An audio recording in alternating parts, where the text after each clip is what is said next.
దీపావళి అంటే స్వీట్లు, పూజలే కాదు కదా! ఇంకా ముందుంటది. అవేంటో చూసేయండి. Welcome back to my channel Vani Mallesh 18. So, నేనైతే ఇప్పుడు పొద్దున్నే స్వీట్ తినేసి ఇదైతే స్టార్ట్ చేస్తున్నా అనమాట. షేబిల్లలు చేయడం కోసం ఇది కలపడానికి ఈ 2 పక్కన పెట్టినా అనమాట. 2 షేబిల్లలకు కాదు. ఇప్పుడు నేను పోసేది జీలకర్ర ఇంకా వాము పౌడర్.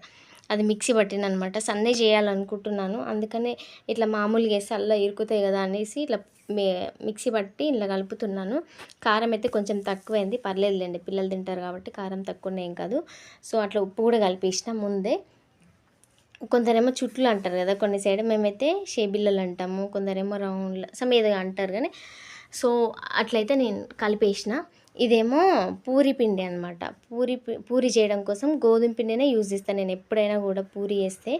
సో అదొక్కటే తెచ్చుకుంటాం, మా ఇంట్లో యూజ్ చేసేది గోధుమ పిండి ఒక్కటే, చపాతీకైనా పూరికైనా.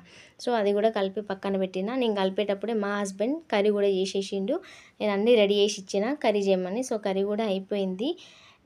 ఇంక ఇప్పుడేమో బయట పెడుతున్నాం అనమాట, గ్యాస్ మీద కాదు కదా, బయట పెడుతున్నాం కాబట్టే 2 ఒకేసారి కలిపి పెట్టుకున్నాము. ఎందుకంటే ముందు ప్లానింగ్ ఉంటేనే ఒకసారి ఇట్లా నూనె పొయ్యి మీద ఉంది కాగినంద అంటే ఇంకా అన్నీ టక అయిపోతాయి అనమాట. మేము ఎప్పుడు చేసినా కూడా అంటే ఎప్పుడు చెయ్యము, మా హస్బెండ్ ఇంట్లో ఉన్నప్పుడే చేస్తానన్నమాట. ఎందుకంటే నాకు ఒక్కదానికి కాదు కదా, మా బుడ్డ నాతో ఉంటుంది కాబట్టి. సో తను ఉన్నప్పుడే ఇంక ఇట్లా ప్లాన్ చేసుకుంటాం అనమాట. ఇంకా వేరే స్నాక్స్ కూడా చేస్తాము, బట్ ఈరోజు చేయలేదు. కాకపోతే పూరీలు షేబిల్లలు ఒక్కటే అనమాట. అందుకనే ఒకేసారి కలుపుకొని పెట్టిన ఇలా టక అయిపోతాయి. పూరి కూడా మంచి గాలుతున్నది అనమాట. పూరీలు కొంచెం మందంగా చేసుకుంటే మెత్తగా వస్తాయి మనకి. సో ఇది మాడిపోయింది అనుకుంటున్నారా, ఏం మాడిపోలేదు, కలర్ బాగుంది, ఇంకా టేస్ట్ వచ్చిందనమాట, ఎక్స్ట్రా టేస్ట్ యాడ్ అయ్యింది ఇట్లా కలర్ వచ్చింది కాబట్టి. ఒకసారి ట్రై చేయండి మీరు, అంటే రాని వాళ్ళకి చెప్తున్నాను, నాకు కూడా ఒక్కొక్కసారి రావు. పల్చగా చేస్తేనేమో ఒట్టిగైతాయి పూరీలు, మందంగా తాల్చేటప్పుడు మందంగా చేస్తేనేమో మెత్తగా ఉంటాయి అన్నమాట. ఇట్లా హోటళ్ళల్లోనేమో ఇట్లా ఆయిల్ ఉంటుంది కదా, అట్లా ఆయిల్ కూడా ఏముండదు, మంచిగా కాలుతాయి అనమాట. మందంగా చేసి ఇట్లా పొంగుతాయి కూడా. సో పూరీలు అయితే కంప్లీట్ అయిపోయింది. నెక్స్ట్ వెంటనే చేస్తున్నాం ఇది కూడా, ఎందుకంటే ఆల్రెడీ కలిపి పెట్టినా కదా. సో ఇట్లా షేబిల్లలు అయితే స్పూన్తో పెడుతున్నాను, చేయి కంటకుండా. ఈ ట్రిక్ నేను ఒకరి దగ్గర చూసిన అనమాట, అందుకే ఇక్కడ నేను యూజ్ చేస్తాను. ఇట్లానే స్పూన్తో పెట్టి వచ్చిరాని రౌండ్లు అయితే వేసి టక మంచిగా కాగిన ఆయిల్ అయితే ఒకటొకటి వేసి అంటే ఎన్ని పడతాయి అన్నేసి ఫైనల్గా అప్పలు కూడా కంప్లీట్ చేసుకుంటున్నాం అనమాట.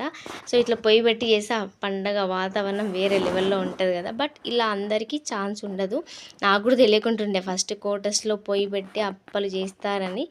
బట్ ఫైనల్గా ఇట్లా ప్లాన్ చేసుకొనే చేస్తాం ఎప్పుడైనా, ఎప్పుడు చేయము, అనమాట.